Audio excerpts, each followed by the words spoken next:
Hey, welcome in to another edition of the North Idaho Prepcast here on IdahoSports.com. It's episode 11. I'm Hayden Uhlenkott, one of the co-hosts of the North Idaho Prepcast. Our great sponsor is Cornerstone Insurance, and as always, it is brought to you live on Facebook, YouTube, and X. If you miss it, you can always catch it on the back end on Spotify, Apple Podcasts, or wherever you may get your podcasts. Well, without further ado, I'll bring on our other co-host, Ryan Scaggs.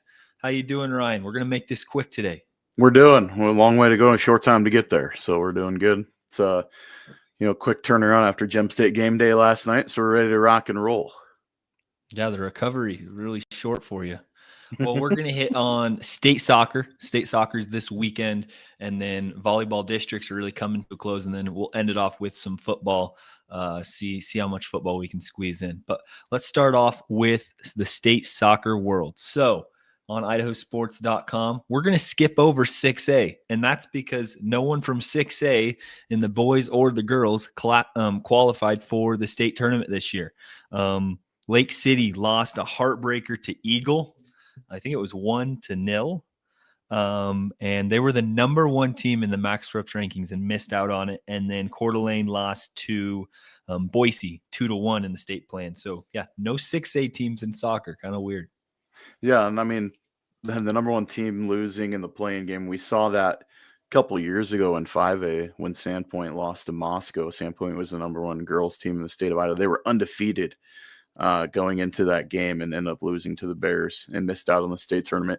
Kind of a similar situation for Lake City. I know there was high aspirations and you get nipped, it's not your week. And it just so happens that game is the one that gets you into the tournament. There's no guaranteed bid, only getting that half game or that half bid to a play-in game.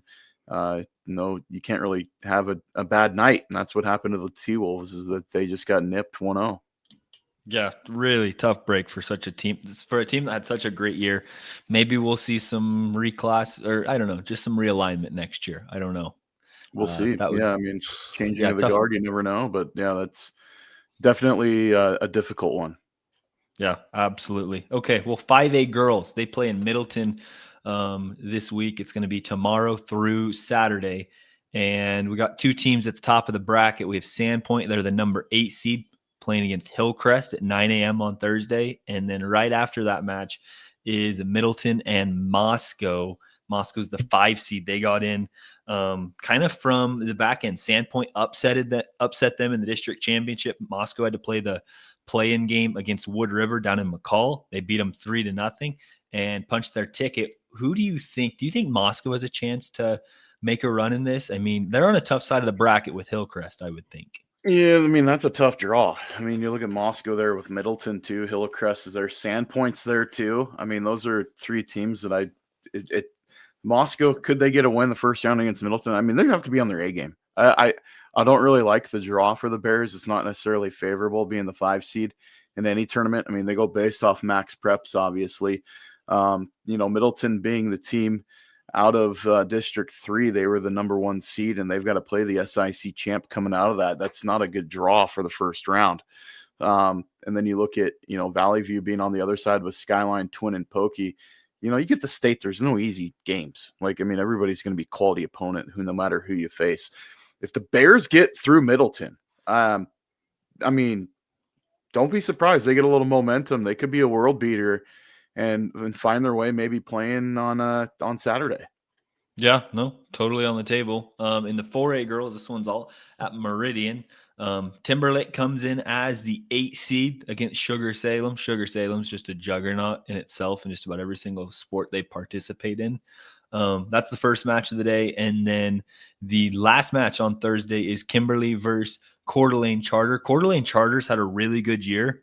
They started out 3-1 and they've been hot ever since. I actually saw a story on CDA Press yesterday or today, I don't remember, but they had a player, Mallory Judd. She took on a coaching role. I don't know if you saw this. She tore her ACL her sophomore year, tore her ACL, her right ACL, and so missed her entire junior year, and then was or her entire sophomore year. Junior year was getting ready to play, played through a lot of it, and had an injury in her right knee. I think I'm getting my right and lefts, or maybe her left knee.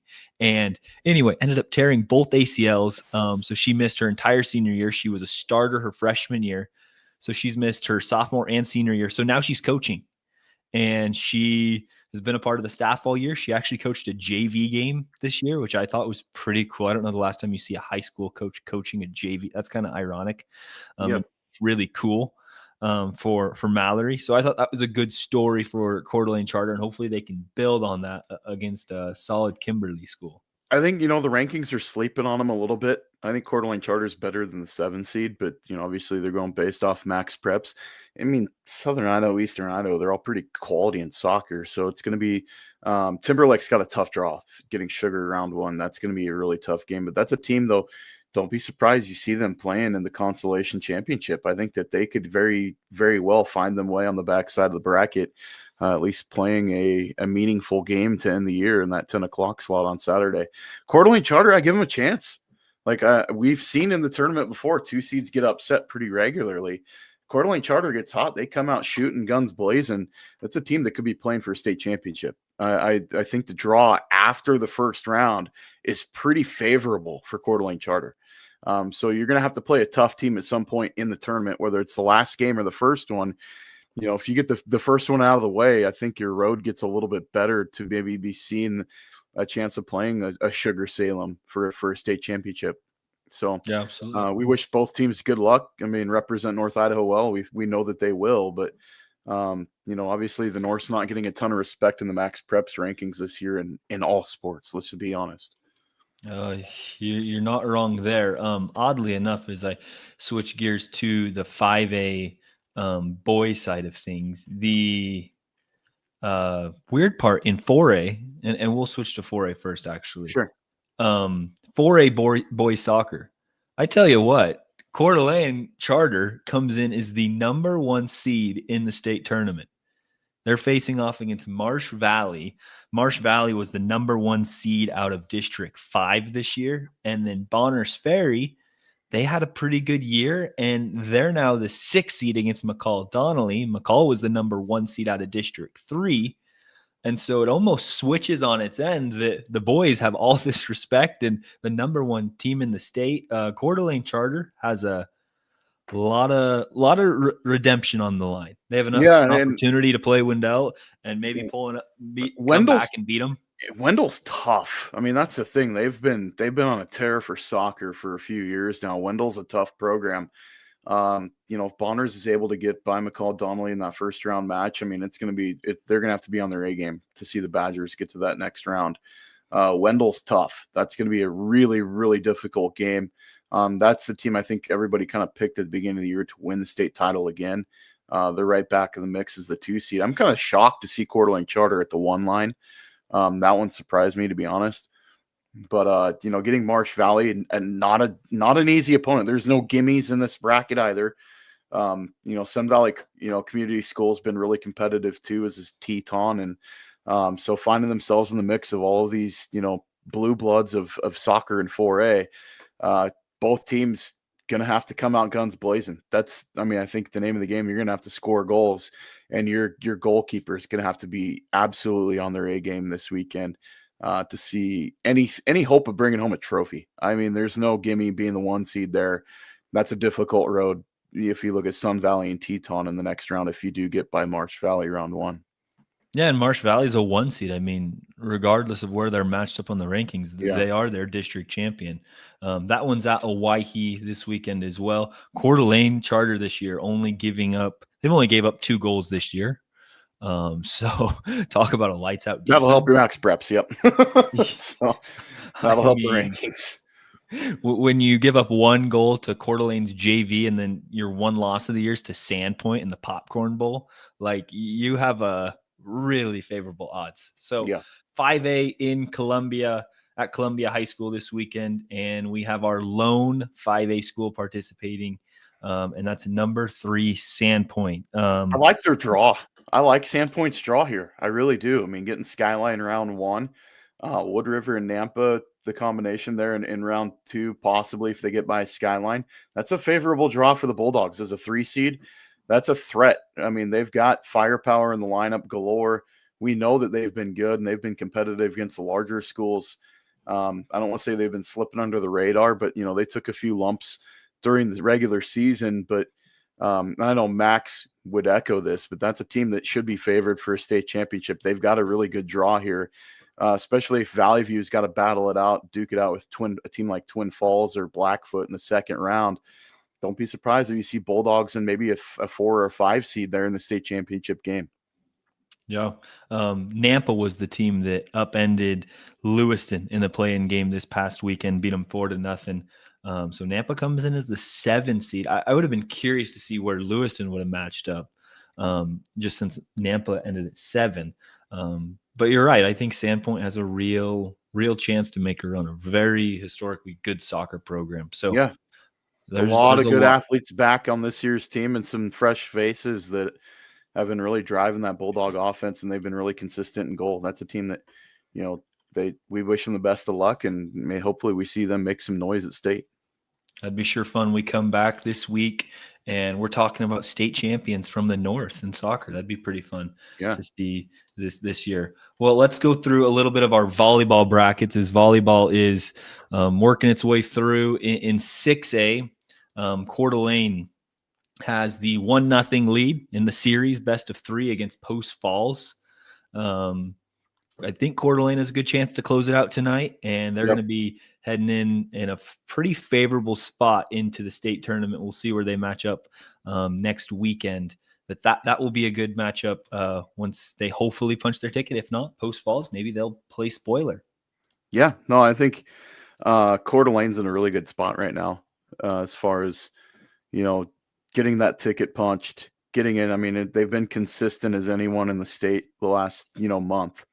That's going to be a team to keep an eye on as they roll around, heading into state. Like, that's a team that I wouldn't want to face if I'm anybody. And I'm just trying to go into their schedule because I want to see how they did in Southern Idaho and during that tournament last weekend. But I think it was fairly competitive. I mean, they're 22-3 overall.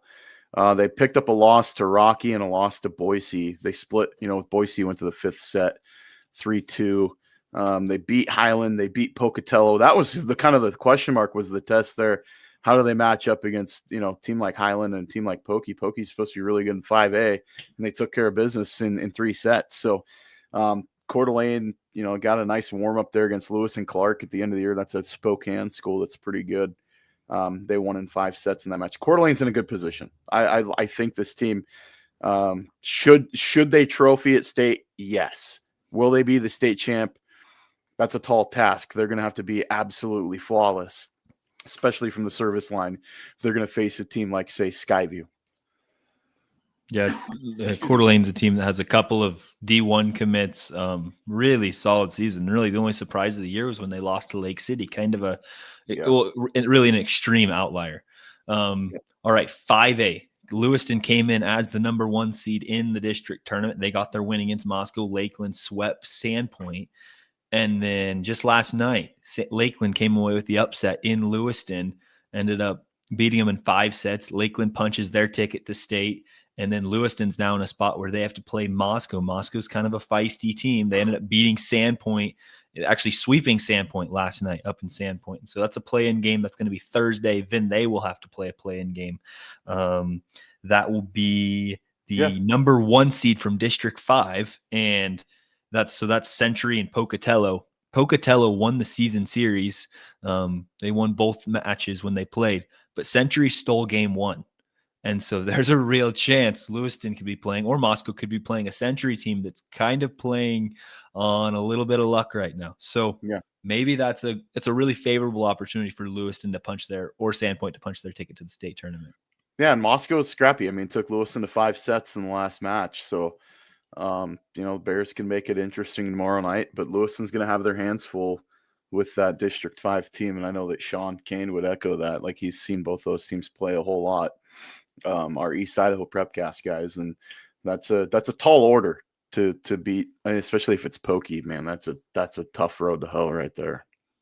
No kidding. All right, 4A Timberlake took game 1 at home against Bonners Ferry. They'll play tonight to wrap up the series, and they have a play-in game.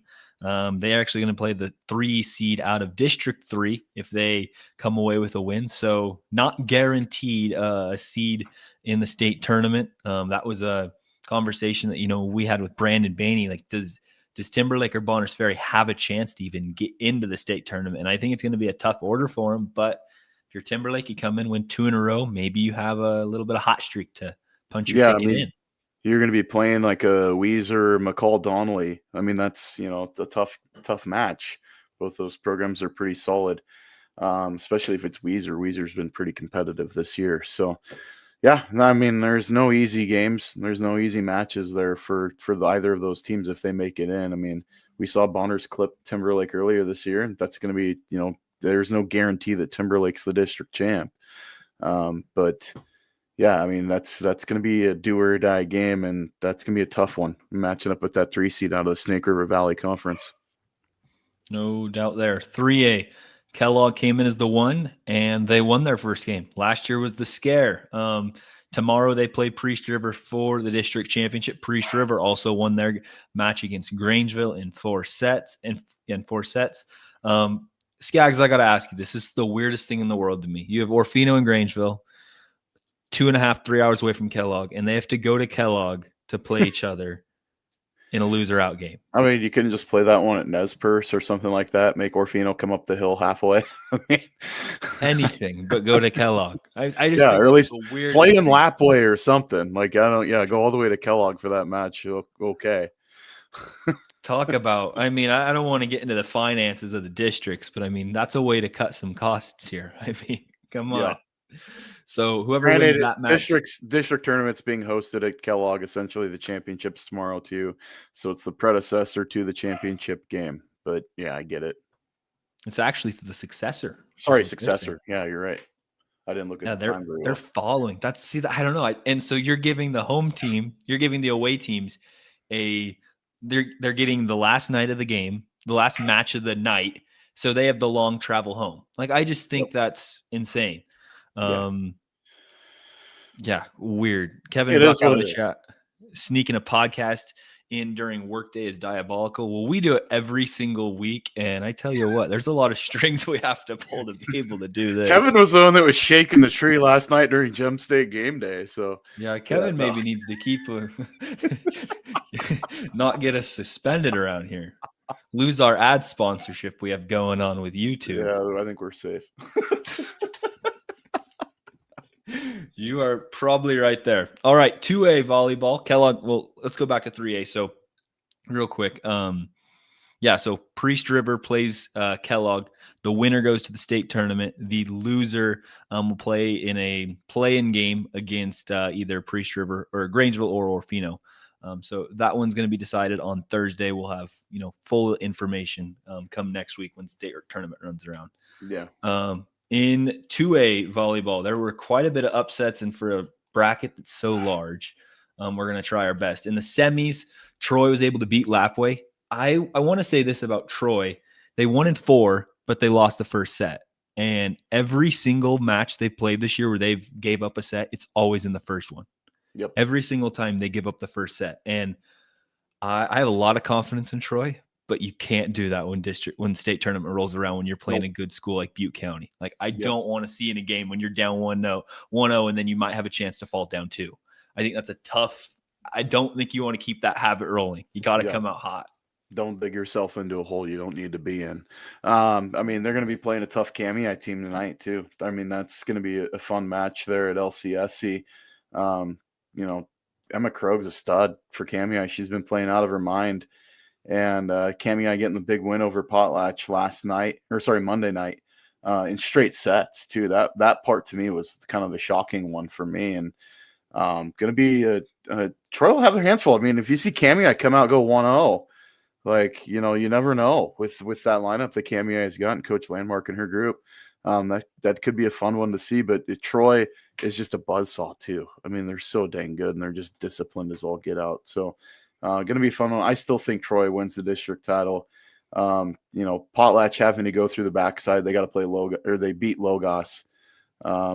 So that one's going to be Lapway, Potlatch. So you could see a rematch, Potlatch and Kamei for the chance to go to state, or to the play-in game, which would be a big one. And I like either of those teams if they're in a play-in game situation to make their way into the tournament. There's going to be two teams from the White Pine at state. Like, let's just be real. Yeah. Well, and that was Kamei's first win of the year versus Potlatch. Potlatch won the first two matches, and so it was kind of a surprise for Kamei to come out and sweep them. And then also, credit to Logos for holding on with Potlatch to go 5. Logos has turned it around this year. They were a team that was hanging out that 6-7 line most of the year, and the last 2 weeks of the season, they went on a tear, beat Prairie. I think they took Lapway pretty far. They took a set from Troy once, so that's a team that is coming up in the next couple of years. I would expect a lot from them. But yeah, and I actually think Scaggs, you get 2 full bids, so you don't even have to go for the play-in game. Yeah. So regardless, we're going to see 2 teams at state. Yeah, absolutely. It just depends if we'll see one of those 3 to 4 teams heading into it. All right. We skipped over the Scenic Idaho Conference. Lakeside and Wallace play tonight at the North Idaho at NIC 7. Is Brandon doing the PA? I don't know if he is or not, but I didn't hear from him yet if he is or not. But I mean, those 2 teams, man, they play barn burners whenever they get to districts time. Like, it's a great match. So Lakeside, took 5 sets to put down Wallace the last time. Wallace took him to the wire, and Wallace was stretched by Clark Fork. So could be another great match, another 5-setter tonight. I mean, for the deciding trip to go to state. Yeah, Clark Fork was the only school to beat. I believe Wallace would have to beat Lakeside twice to go to state. Yes, and you're right. Place. Mm-hmm. You're 100% right there, and we'll talk about that in a minute when we hit the 1A White Pine. In 1A D1, it's pretty straightforward. Quarter Christ, the number 1 seed. Kootenai beat Mullen the other night, and so Quarter Christ has to win 1 match, and they can punch their ticket to the state tournament. And it's a full bid this year. They don't have to worry about playing a playing game. Yep. Yeah, I think the Saints find their way in. I think this is their year to finally get that full bid and get in, and good for them. With you there for second-year school. That's pretty remarkable. All right, this is where it gets kind of hairy in the 1A D2 White Pine. It's weird how it just works out. So Genesee was the 1 seed. They took care of business against Deary and Nez Perce, and it says they're the district champion. Well, that's good, and they advanced to state. They are. But then Nez Perce and Deary, they play tonight, and that will be an interesting match to see who comes away with the win there. Deary pulled an upset against Timberline on Monday to get into that position. And so I think, and we kind of talked about this pregame, but I think if Nez Perce wins, or Deary rather, they're both they're just going to be the state play-in, and they will have their match against the 2 seed out of District 3. We think that if it was Timberline, then it would get messy where Genesee, since they hadn't beat those teams prior in the district tournament, they would have to play them potentially twice to deem an actual second place finisher. Yeah. Is that kind of how you understand it? So just since Genesee got the head-to-head over Deary and Nez Perce, they don't have to play a true second place match to get into the state tournament. They are the district champ. They are your winner. Nez Perce and Deary battle it out. Winner will go to a state play-in match on Saturday. And I say this, Nez Perce, I was high on them 2 weeks ago, and they're still playing as good as anyone in 1A. They're playing some lights-out volleyball right now. I mean, yeah, they did stub their toe against Genesee and lose 3-1. But, I mean, Nez Perce is playing tough. They're playing really, really well right now. And they manhandled a decent Timberline team. So, for a play-in match, that's at Weiser, that's an opportunity for the Nighthawks to get into the state tournament. So, and I believe Avery Lux was just absolutely on fire last week. She was like with a state player of the week by Wafed Bank. So that was pretty cool for her to get that honor. Yeah, I'm curious. It says it was in Weiser. There's a real likelihood Salmon River is that 2 seed coming out of District 3. And so play the game scenario. Come on. Why would we go to Weiser? Let's meet somewhere else. Send them north. I hope there's some understanding there, so we don't have 2 teams heading south that are both essentially north of the time bridge. North of where they're playing. Yeah, but okay. That wouldn't make any sense. All right, let's wrap it up. We have We'll go to the bracketology of Brandon Baney for some football. We'll look over the classifications as we're getting to it. 6A is wrapped up, Scaggs. Coeur Yep. d'Alene had a dominant finish last week. They have this interesting game against a school out of Tacoma. Is that right? Yeah, And they're playing Life Christian Academy this week at Central Washington University. I think it's a great timing game for getting some of those young bucks some reps. I know they've had some pretty significant injuries, especially within that wide receiver core, and obviously losing Caden Simmons. You get another week to prep Tanner Stern with that offense and figure things out. For having a game, it's the right game at the right time for what's going on. You never want to have to deal with injuries, obviously. But that comes up really nicely for Coeur d'Alene, who's looking at a quarterfinal home game. Like they're going to host what could be Madison or I think Capital would be the Madison possible matchup. So yeah, I mean what right time to have a home game in the state playoffs? That's the right timing right there. Yeah, and we don't want to ruin it, but like you mentioned last night, Mac Pancari heading up to Coeur d'Alene. That could be an interesting matchup. That could be. He's had their number for a few times. So Pancari's pulled out some dubs against the Vikings before in his time at Lewiston. So yeah, it could be an interesting little game within the game. Lake City and Post Falls do play this week, right? For second place. Am I speaking that into existence, or is that true?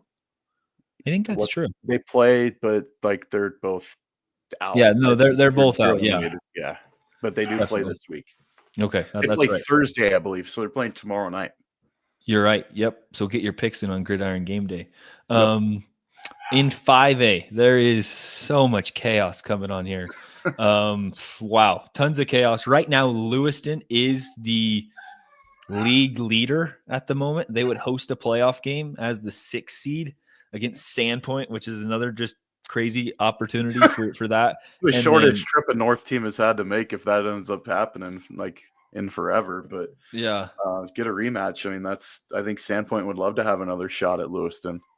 I agree with you there. Right now, Lakeland will go play Ridgeview down in Boise. Scaggs, there's a huge matchup this week. It's Lewiston and Lakeland. Yep. I want to get your opinion of this game. And I'll be on the call too. I'm excited for it. Well, don't give me who you think's going to win, but what do you think's going to be some of the big parts of this game that could decide it?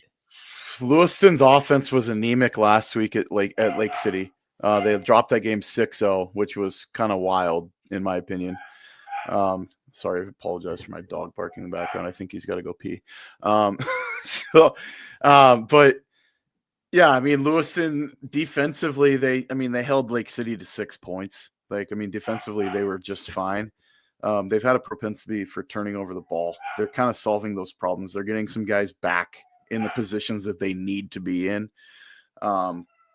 Lakeland, they just dropped a barn burner with Sandpoint. That was just a shootout. And Sandpoint, hats off. They got it done. They did what they needed to do to slow down Lakeland's offense enough, but also get the big plays, especially the turnovers on defense that led to touchdowns.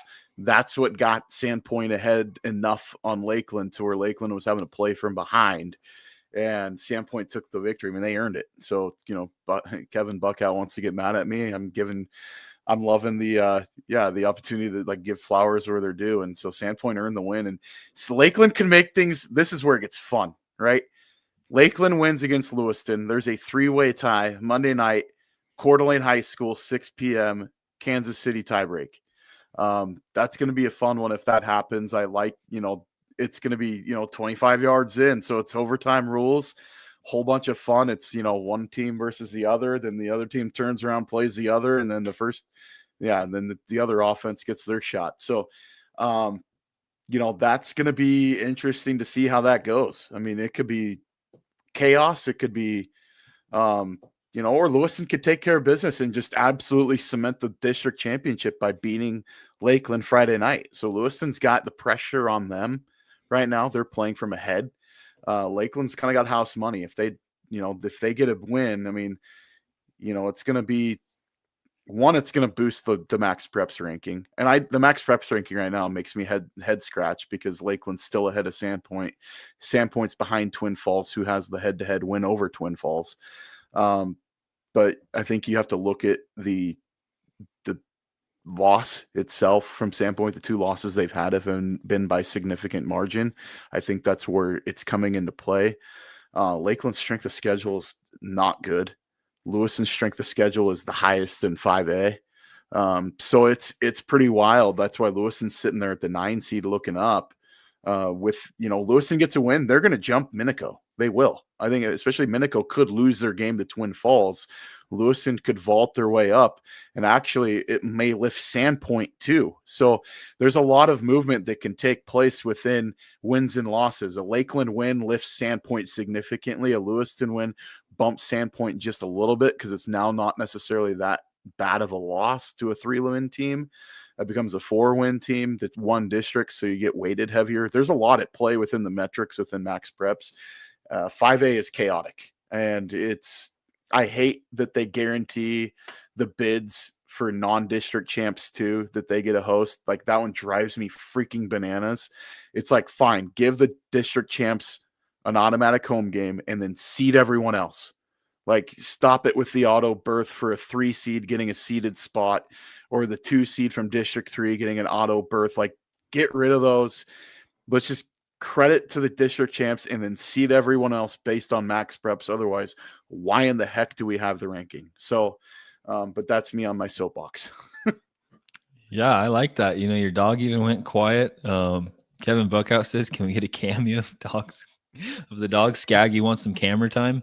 Yeah, I agree with you. I won't even touch on 5A. I think it's going to be awesome. I'm not hope. I think it'd be cool if Lewiston won, just because they had such a odd season, where they, lost a lot more games than I think people expected, but now they're coming alive at the right time. So if they won, I think it'd be a cool story. But I think a Kansas City tiebreaker would be really cool to be a part of. Yeah, no, they're fun. They're wild. We saw one, I think it was like 4 or 5 years ago at Moscow. So yeah, I think that would be entertaining. I will say, I think 4A and 2A have the best ranking, or the best state playoff. That is, to me, they have the conference champions all get first rounds buys, but then once you hit the quarterfinals, the best teams get to host the playoff. Well, actually, that's not even quite. It's a little bit different, actually, now that I'm looking at it, as we get some camera time coming in. Yeah, are you happy, Kevin? This is Rocky, the loudmouth. He's a mini golden doodle, but he's black. So yeah, that's Rocky. Rocky coming in for the win. In 4A, Bonners Ferry has 1 game to win. And if they take care of business against Timberlake, they are the IML winner. And that's going to be a great accomplishment for Danny Swift and his group. I think Bonners has got it clinched no matter what, because they have the head-to-head over Moscow. But yes, go ahead. But and you're right. Timberlake has, I don't know. If Timberlake were to beat Bonners Ferry, though, I think it would be a 3-way tie. I don't know. Doesn't matter. Yeah. Anyways, so I think there's a chance for that. Bonners Ferry has a tough matchup against Weiser if they can get that win. But you never know. I mean, it's a heck of a lot better than driving down to Teton or I think Weiser's a winnable game for Bonners Ferry. That's a favorable matchup if you're gonna have, like, because district championships don't really matter in 4A, and so it's just seeded purely based upon max preps. So if you're going to be the 12 seed getting in because you get your way in, the only thing that guarantees is that a district champ gets representation into the tournament. So they're stealing a bid from somebody. But I liked, if they do play Weiser, that's a matchup I really like. I think that Bonners Ferry has a shot in that game. I'm with you there. Especially with that run defense. They play good run defense. And have a really good running attack, oddly. I mean, it seems to go hand in hand. Okay, 3A Scaggs. I'm curious of this one. Priest River has clinched the CIL after the win last week. And they now host a playoff game in 2 weeks. Grangeville is here twiddling their thumbs, and with the hopes that they can sneak in by doing nothing. Right now, they are the last team in and will play North Fremont. But I want to look at these max preps rankings. I don't know if you guys went over this, but we did. Yeah. Interesting to me. Do you think Grangeville has a chance to stay, or do you think Marsing playing Melba this week has a chance to bump them out? Marsing wins, it's going to bump Melba below Grangeville, so I think Grangeville stays put.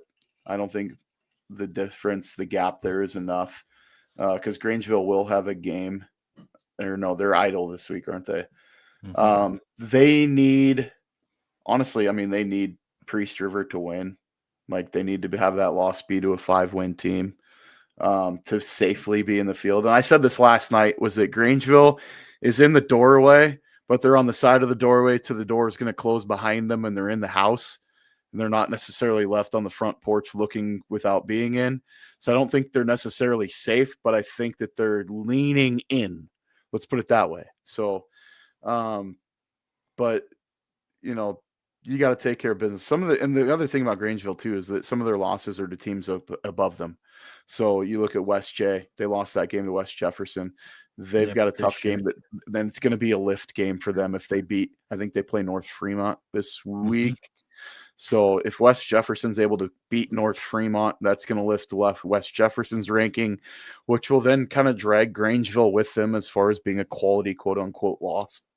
The league schedule, though, just didn't do them any favors with Orfino, St. Mary's, everybody being pretty weak. That, like Priest River is guaranteed to host a quarterfinal game. That's in the rules. The number 4, the CIL champ is going to be the 4 seed hosting quarterfinal. That's guaranteed. So Priest River is safe. They're in their league champs first time since 1957. Grangeville has to hope for some work around them, like Nampa Christian to beat New Plymouth. Or New Plymouth and Nampa Christian are pretty close in the rankings, so it's going to be interesting there. Grangeville's got a loss to New Plymouth, so if it actually does them more favors if New Plymouth beats Nampa Christian, it'll help Grangeville's ranking, and so on and so forth. So there's going to be a lot of scoreboard watching. The Bulldogs are going to be watching games Friday night. All eyes on the Friday night flash, just seeing how things kind of wrap up. I agree with you. I Jeff Adams was getting a hold of me. I don't know if Jeff wants to know that he got a hold of me, but he got a hold of me and he was like, "What could we have done differently?" And I'm like, I don't know. Yeah. I mean, outside of win your games, obviously win your games. Yeah. If you would have beat Priest River, you would have been the number 1 seed, obviously, right? But from a scheduling perspective, you play West J. They're getting penalized for the score differentiation in that Priest River game because Priest River blew the doors off of them. Like that's the big penalty there. Priest River is lower than them in the rankings. They're a 4-win team currently. They've got a loss to a 4-win team by greater than 20 points. Like that's not helping them at all.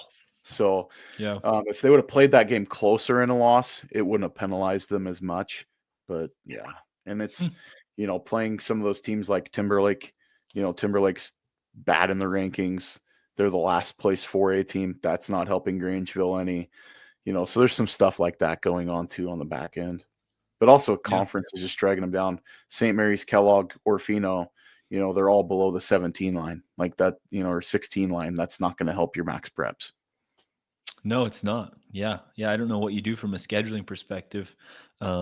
Maybe go try to find West Side or North Fremont early. I don't know. They played West Jefferson though. They went and played, they played New Plymouth. Yeah. But they had to score more points. That was the thing. I think some of these games got out of hand and they got penalized based on the loss differential. Okay, that's fair. I don't know if that's a clarification that him or the Grangeville fan base is looking for, but that's what we have. And I think it's a tough break. We talked about this. Like 3A and 4A football are at a real disadvantage in North Idaho. Just with who they have to play. Yep. 2A, kind of the exact opposite. North Idaho just always runs true. I tell you what, last week, Kendrick Logos, that was a good game. That was pretty darn close to a state. 3/4 of that game was great. And then Kendrick just opened it up in the 4th and their speed took over and Orion Stewart had himself a whale of a ball game. But I was super impressed with Kendrick's ability to weather the storm of a really good defense, because I think Logos's defense is probably the best or second best in 2A. And Kendrick took every shot they had and stood in there. I know Raleigh Center went down with a concussion, but without him, they just next guy up and they still played tough and they took care of business. Yeah, I was impressed with Logos though. In a loss, Logos looked really good. Totally agree. There's games where Kendrick could have scored 100 and the score doesn't indicate what the game was really like. This was a game like that. Like Kendrick's 48 points, every single one of them, I don't know if they could have scored much. It wasn't like they were milking the clock whatsoever. No. They were trying to score. Yep. So hats off to Logos. Right now in the 2A state rankings, the entire White Pine League will host a playoff game in the first round. Kamei, Logos, Prairie, Potlatch all host. And possibly in the second round too. And in the second round, there's a real good likelihood. Kamei and Logos, assuming they win, will host. And I guess same goes true relatively. Yeah, there's a real likelihood that they're all going to host playoff games in the second round. So yeah, Hagerman's going to be the only team. I mean, we could see the semifinals all up. And I mean, like you look at it as the way it goes through, the North could be hosting quarters, semis, and championship. Like that, to me, would be wild. That'd be fun. I mean, for our sake, we'd need a lot of games to call. A lot of broadcasting. Yeah, right now Clearwater Valley is on the outside looking in. They are the 12 seed behind, and they're kicked out because of Notice. Notice is the 15 seed that won their district championship. And I think Clearwater Valley is going to have a tough bid getting in over Oakley. Oakley's kind of put it together the last 2 weeks. Yeah. And I'd be curious to watch an Oakley team play Kamei, just because I think Oakley is a really good coach. They're a really well-coached team, and I think it'd be interesting to see them play Kamei. And then you also have, the Prairie Valley rematch. That's a huge game that was super tight at the beginning of the year. You have Potlatch, Raft River. There's going to be some movement in the rankings, though, too, just because Prairie still has to play Kendrick. So there's still going to be some shuffling here with a week left. But, yeah. I don't know, Scaggs. There's a pretty big discrepancy between 6 and 7. I think Prairie might have it locked up. Okay. I don't know. I don't know. We don't know anything. I think all I know is we're going to have a ton of games in the next 2 weeks in 8-man football. Yep. No doubt about that. All right. Last one, 1A football. This is the one for me, I think, is the bright shining star for the North this year. Right now, Court of Christ is the 5 seed. Genesee is the number 3 seed. Scaggs, I tell you what, you called it with Court of Christ this year. Yep. And I was impressed with them last year, and I still am impressed. They took care of business and did what they needed to do. They're going to be, getting a quarterfinal game. Granted, you're playing Cary, which I don't understand how Cary is 4 in the max preps. To me, that is like, what the heck? But Council and Tri-Valley play each other this week. So there's going to be, I don't know if you scroll over to see the max preps rankings. That's where it could be interesting to see if Genesee is able to move up to the 2 line. I don't know if they can surmount an 8-point difference right now. Can Cary jump Genesee? I think is the bigger question. If Cary can move ahead of Genesee, that's kind of interesting. That sets up a Genesee Court of Christ first round or quarterfinal matchup. I mean, yes, please give me 2 helpings of that one. That's going to be an awesome ball game if we get a chance to see Genesee and Court of Christ. Granted, it kind of throws a wrench in things too, because then we lose a team off the bottom side of the bracket. Yeah, that would be unfortunate there. I mean, there are a lot of teams from the North in the playoffs right now. Lewis County's the 12 seed, Deary's the 9 seed, and they play Genesee this week for a chance for the district title. There's Deary a chance and Wallace Deary in a first-round matchup. And Wallace. Yeah, there are so many. And Lewis County in a game against Rockland that could be a winnable game for Lewis County. Like, I mean, it's setting the table. Like, the North is getting, like, they're finally getting their flowers. Yeah, outside of the fact that I still don't understand how Cary's number 4. I think Cary at 4 is really a disservice to everybody else in the state. Yeah, they're getting they're hosing other people by being the 4 seed. Let's just be honest. If I'm Council and I win Friday night against Tri-Valley, I mean, I'm pissed. I think I have Cary in my half the bracket. Yeah, you're really hoping your win against Tri-Valley could potentially kick them down to that 3 or 4 seed and bump Cary up somehow, because it's going to be tough for them to get on the opposite side. I think it's a tough break for anybody from the 1A classification against Cary. I don't know. It'll be fun. And Genesee and Deary this week. We'll be on the call for that one on IdahoSports.com. That's going to be it's going to be a really fun game. I talked with Kelly Caldwell this week. That's it's a huge game, big crowd, big event. But Scaggs, let's finish it off. Football stickers. Who do you have this week? I'm gonna go Colton Kaprenko in an ugly win. You win ugly, you take care of business, you get the league championship. 33 carries, 144 yards, and a touchdown against St. Mary's. Kaprenko, his second helmet sticker of the year for the Priest River Spartans, gives it that one. And in the win, I'm going to go that route. You win a league championship for the first time since 1957. You get a helmet sticker. I'm with you there. Mine is Orion Stewart, the game changer for Kendrick. 8 carries, $197, 3 touchdowns. That was an impressive game by Orion. It was an interesting just game for Tim Silflo and I. We were sitting there and we're like, I don't know, like this is a real challenge for Ty Kep, and he needs to run the ball. And we weren't sure if he was going to run the ball because of how the second half ended. And they had 3 yards to end the first half, and turn around and you have over 200 plus yards in the second half. Just a crazy performance by Kendrick. But yeah, once again, still, I'd almost give a football sticker or a helmet sticker to the Logos group for that first half performance. That was one of the best teams I've seen play Kendrick. And so that's something I'm looking forward to. I'm really excited to watch just how the 2A landscape lands up. This week, next week, this time, I should say, we will have state football brackets ready and done. Like, we're ready for the playoffs. Like, it seems like summer 2 weeks ago, but here we are and ready for the playoffs. It's going to be fun.